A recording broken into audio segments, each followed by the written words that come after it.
Welcome back, everybody. We're still on Thursday having fun with foils and embellishments, and I just finished the skull that you all saw in the previous two weirdly connected because my camera fell over videos, and now I am moving on to correcting my deer head that I hate. I did not get a good release on the foil. It didn't make me happy. I just didn't do the job I wanted to do on this, so I'm taking a step back. I've resized the whole thing. It's still now nice and sticky. Might have a few glass beads on it from the last project, but oh well. We'll see how that works. And now I'm going for a completely different look on it because I want to bury what's underneath. So I've resized the surface, and I have picked another stencil, which I'm going to lay over the deer head, which you will not see me do because of the way the camera is pointing. But I do have to move a few things out of the way so that, oh shoot, my arms aren't long enough, so that I can get this ready for you to all see. And I think I'm pretty good here. So I'm going to redirect the camera pointing down and let you all see the stencil as it lays on the deer head. Now I'll probably have to go back in and re-stencil a few spots because the stencil doesn't completely cover the deer head, which is fine. I'm used to moving stencils and adjusting for the pattern shift, which is called registration, for those of you who are not familiar with stenciling. Stencils, if it's designed to have a repeat pattern, you have to be able to place the patterns correctly so that they match up correctly.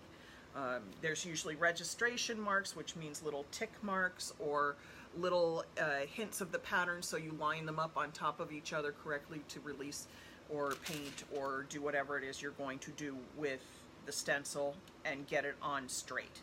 I'm using two different colors now. Can't really tell what this looks like, but it's this kind of cool stony pattern that's got silver and a little gold in it. It's V-mask foil from Cynthia Davis and her husband Bob in Florida. And again, this will look better once it's released because it's a little cloudy. The film that backs this is a little cloudy, but I want the ugly side down. So give me just a minute so that we can aim at the project. I think that's good there. And we'll see. Yeah, I can at least get it somewhat in the frame. And I'm going to lay the foil, ugly side, against the adhesive. And it won't shift as I move my brush around. It's a little tough because the cutout on this random wooden deer head, it's not exactly the perfect smooth surface. Yes, the surface itself is smooth, but it's got such an odd cutout that I have to fight. You know, I have to challenge myself a little with it. So I'm gonna go and apply the foil.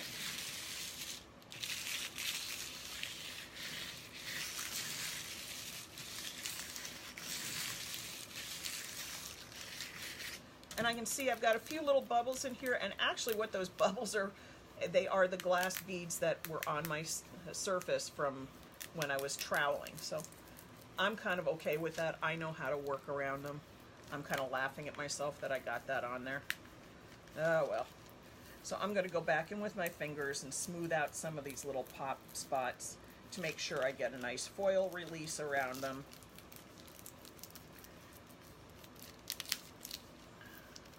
This is what happens when you do too many projects on one surface. Sometimes you screw yourself up. It won't be the first, certainly won't be the last either, but I don't mind because I think some of the flaws that happen when you create things like this are part of what gives something its handmade beauty. If it was perfect, it would be machine made. And I am definitely not a machine. So I'm scrubbing this a little bit, I'm moving things around, making sure I get foil release.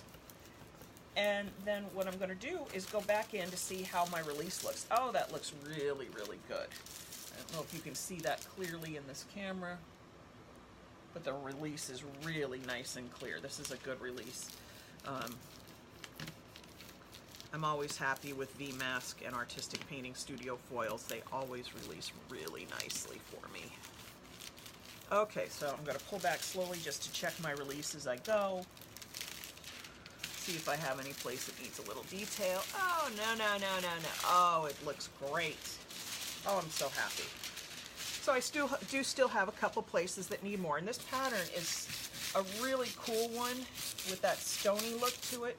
So I'm not worried about it being, even though there's a pattern to it, I'm not worried about blending it. It actually blends itself really nicely. I'll come back down here. And then I have another piece. And you can see how it released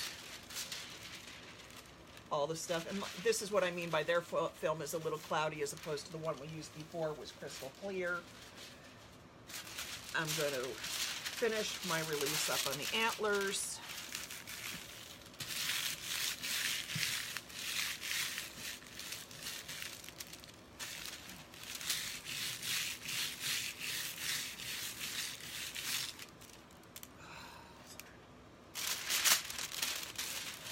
And I have almost perfect release. I have to get in here down a little bit, and I have to get up here, so I'm going to pull the stencil off. This is a slightly fragile stencil, so it's going to take a second to release it. And again, because I've used these before, some of them have a little spray adhesive on the back, which make it a challenge to pull some of these patterns off. And you can actually see the ghost of the pattern that I was using before, which is not the pattern I want in here now. So I'm going to have to push this down just a little bit to catch the pattern the way it's supposed to be.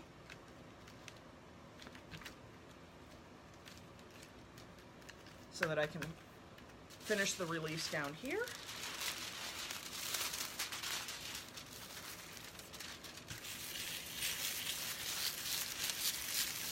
And really what I'm trying to do is completely bury what I had done before.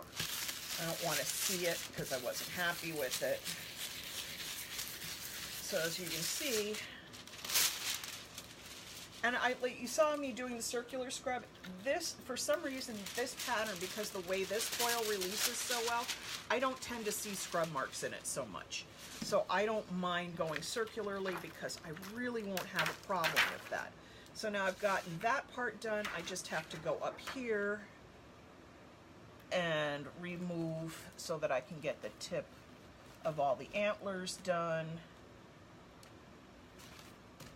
And I'm in there. Okay. There's the foil up here.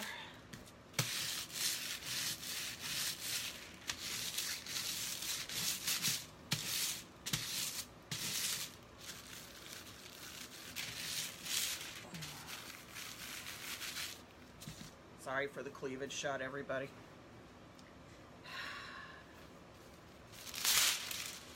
Okay, so I've gotten that done. Okay, let's try not to get this off and not snap an amp. Now, if you look at this, you can see the little bit of silver underneath. And that's actually really pretty, but that's not what I'm going for because I've still got that two-tone pattern showing up in places I'm not happy. So now I'm taking a color called Almond. It's an Artistic Painting Studio color. Laying it over the surface. And just as we did before with the black, now I'm scrubbing the almond on, and it will pick up in the places that didn't release the other foil.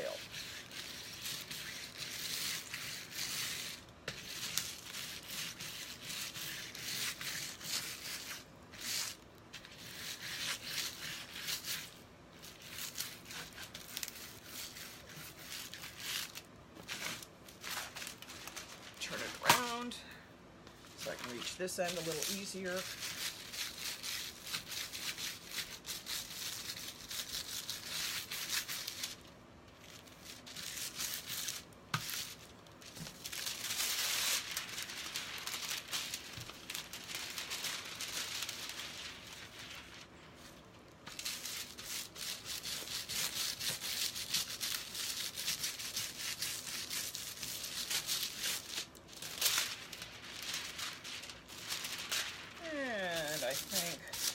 we've got that about done.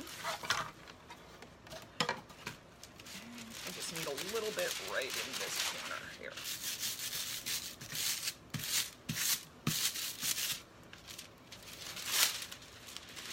And there we go. We have that pattern released. I'm very pleased with this. Yes, it has still got some of that mottled look. It looks old. It looks distressed. I'm really happy with this. I'm probably going to put some sort of tinted something over here just to make it look a bit more distressed. Probably a little stain and seal and some glaze. Let me get the one spot over here that I can still feel is sticky. Oh yeah, there we go. I like this. I'm really pleased with how this came out because I wanted this sort of old, weirdly released metal look that I wasn't getting before.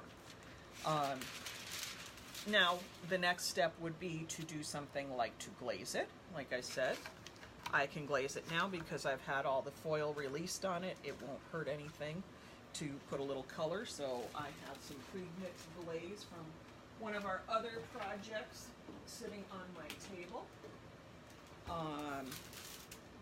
That's not it.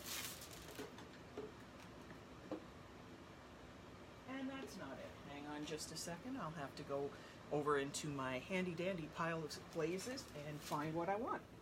As I walk over, I always have a ton of product pre-mixed for unusual situations. If I can just find it, it would be great. Oops, come on. And here we go. I have keep stuff on my shelves. This is aqua cream glaze and American walnut stain and seal. Pre-mixed. I always keep some around because it's one of the things I use the most. And I'm going to take a brush, again the soft wash brush, dip it in here. You can see it makes kind of a gelatinous mix. There's a little interaction between Faux Effects Stain and Seal and Faux Effects Aqua Cream that likes to draw the acrylics together and create some clumping.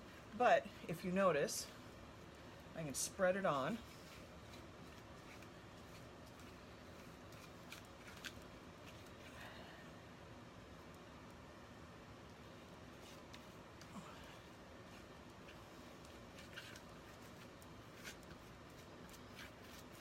And it is picking up a little bit of where those glass beads got stuck, but I'm kind of liking that because it's making it a rustic look.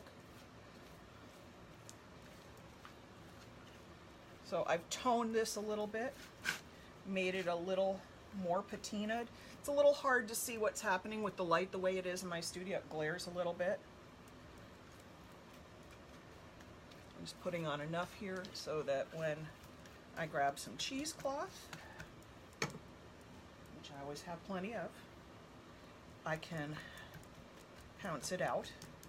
Now I could use a badger brush to soften it, or I could use a stippler to soften it, or I could use a whole lot of other tools, but cheesecloth, again, my handy dandy cheesecloth works just fine for what I'm accomplishing here. Now, I may decide I want to go back in later and put some snow on the antlers, but I'm good with this right now. I will set this all aside now, and I think the next one will be a different foiling and stencil technique.